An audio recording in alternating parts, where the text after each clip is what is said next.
ja pred pizzerkou. Tralalala si krúte s kabelkou. Dcera má 20 a mama raz toľko. Vyber si Karolku, ktorú a za koľko. Poradím rozmeň mamu na 2,20. Potom sa môžeme podeliť bratsky. Isto sa pýtate, čo to mám s hlasom. Dávno som nebol happy, ale už zasa som.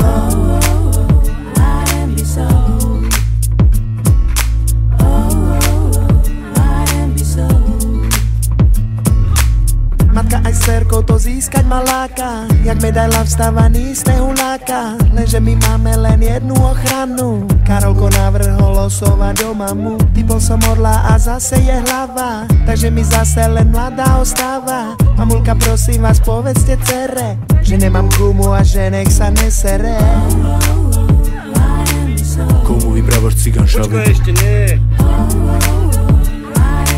Komu vyprávaš cigán šave, Michikins? Ja bol som ešte malý chalan, šlo to samo sebou. A vtedy do mňa zapičoval chalan od susedov. Tu vymar do kardely, no dole si ma zidou. Takto do mňa zapičoval chalan od susedov.